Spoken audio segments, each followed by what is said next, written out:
Thank you people of India. হ্যাঁ, Iran এটা লিখলো আর ওইদিকে দাও দাও করে আগুন জ্বলে উঠলো হোয়াইট হাউসে। আগুন এতটাই ভয়াবহ এখন যে হোয়াইট হাউসের প্রেস সেক্রেটারি এখন সরাসরি ভারতকে অভিশাপ দিতে শুরু করেছেন, অথচ ভারতের সাথে এর কোনো দূর দূরান্তে কোনো সম্পর্ক নেই।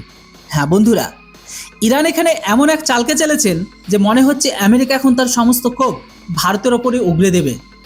আসলে এটা তো আপনারা সকলে জানেন যে সাম্প্রতিক সময়ে ইরানি দূতাবাস তাদের সোশ্যাল মিডিয়া প্ল্যাটফর্মে মানে এক্সে একটি ভিডিও শেয়ার করেছে, যেটা আপনারা স্ক্রিনে দেখছেন, যেখানে লেখা আছে thank you people of India এবং থ্যাংক ইউ জার্মান পিপল, যেটাকে নিয়ে অলরেডি কালকে ভিডিও দিয়েছি।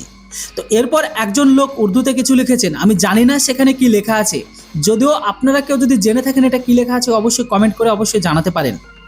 লেখা শেষ হওয়া মাত্রই সরাসরি একটি মিসাইল ফায়ার করা হয়, আর এই মিসাইলটি কোথায় গিয়ে আঘাত এনেছে? ইসরায়েল এবং আমেরিকার সামরিক ঘাঁটিতে। খবরে বলা হচ্ছে ইরান এই থ্যাংক ইউ ইন্ডিয়া লেখা মিসাইলটি ইসরায়েলের আসদোদ বন্দরের কাছে গিয়ে থাকা স্টোরেজ ট্যাঙ্ক আর অয়েল ডিপোতে নিক্ষেপ করেছে। শুধু তাই নয়, মদিয়ান বস্তিতে থাকা মার্কিন সামরিক কর্মীদের একটি ঘাঁটি এবং মার্কিন সেনার একটি তথ্য আদান প্রদান কেন্দ্রকে ইরান এই মিসাইল দিয়ে নিশানা করেছে। এতে আমেরিকান কোটি কোটি ডলারের ইনফরমেশন এক্সচেঞ্জ সেন্টার ব্যাপকভাবে ক্ষয়ক্ষতিগ্রস্ত হয়েছে।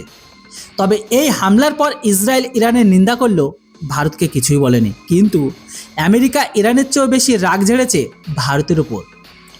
নিউ ইয়র্ক টাইমসের সূত্র মতে হোয়াইট হাউসের প্রেস সেক্রেটারি ক্যারোলিন লেভিট তিনি জানিয়েছেন, ভারত যেন ইরানকে ব্যাকফায়ার সাপোর্ট দেওয়া বন্ধ করে। আমরা শুরু থেকেই ইরানের উপর চাপ তৈরি করার জন্য ভারতের কাছে সাহায্য চেয়ে আসছি, কিন্তু ভারত ইরানের বিরুদ্ধে একটা টু শব্দ বলতে রাজি নয়। তিনি এখানেই থেমে থাকেননি, আরও অভিযোগ করেন যে রাষ্ট্রসংঘের মঞ্চেও ভারত ইরানের বিরুদ্ধে সামরিক পদক্ষেপের বিষয়ে সম্মতি দেয়নি। এমনকি আরব দেশগুলো যখন ইরাককে একঘরে করার প্রস্তাব এনেছিল, ভারত তখন দূরত্ব বজায় রেখেছে। ট্রাম্প প্রশাসন যখন হরমুজ প্রণালীতে ইরানের বিরুদ্ধে নৌবাহিনী নামানোর কথা বলছিল, তখনও ভারত আমাদের সঙ্গ দেয়নি।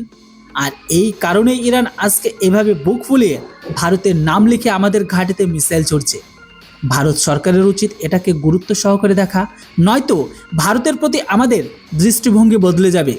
সেক্রেটারি এখানেই থেমে থাকেনি, তিনি আরও বলেন যে ইদানিং ইরান ভারতের প্রতি বেশ নরম মনোভাব দেখাচ্ছে, যা আগে কখনো দেখা যায়নি।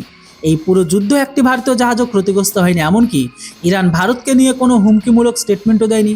অথচ ইরান বিশ্বের অধিকাংশ দেশের অর্থনীতি ধ্বংস করার কসম খেয়েছে। রাশিয়া এবং চীন তো খোলাখুলি ইরানকে সমর্থন করে, সেটা আমরাও জানি, এবং তারা আমাদের শত্রুও বটে। কিন্তু ভারতও কি এখন ইরানের বন্ধু হয়ে গেল? ভারত ইরান কি কোনো সামরিক সমঝোতা করেছে, নাকি ভারত আমেরিকার পিঠ পিছে ইরানকে সাহায্য করেছে? এমন অসংখ্য প্রশ্ন এখন ট্রাম্প প্রশাসনকে কুড়ে কুড়ে খাচ্ছে। আর সেক্রেটারির হুঁশিয়ারি দিয়ে বলেছে, যদি এটা সত্যি হয় তবে আমরা ভারতকে কখনো ক্ষমা করব না, কারণ আমেরিকা ভারতকে তার স্ট্র্যাটেজিক পার্টনার মনে করে, যারা কখনো ইরানের বন্ধু হতে পারে না। এখন দেখুন বন্ধুরা, আপনারা তো সবাই জানেন যে ইরান এখানে রাশিয়ার নীতি অর্থাৎ ইনফরমেশন ওয়ারফেয়ার চালাচ্ছে।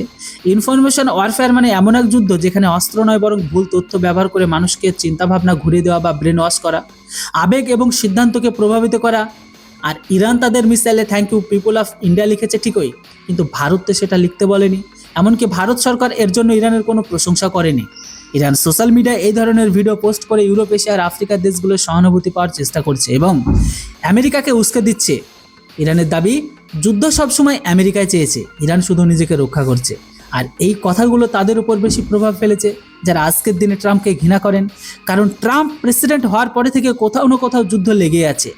উপরন্তু অনেক মার্কিন কারেন্সিতে ট্রাম্পের স্বাক্ষর থাকাটা পছন্দ করছে না। তাই ইরান এই সুযোগের ফায়দা তুলে আমেরিকাকে খুব খাপাচ্ছে, আর আমেরিকা তার সমস্ত রাগ এখন ভারতের উপর মেটাচ্ছে। অথচ ইরান যে অন্য দেশের নাম নিয়েও তার মিসাইল লিখেছে, সেটা প্রেস সেক্রেটারির চোখে পড়ছে না।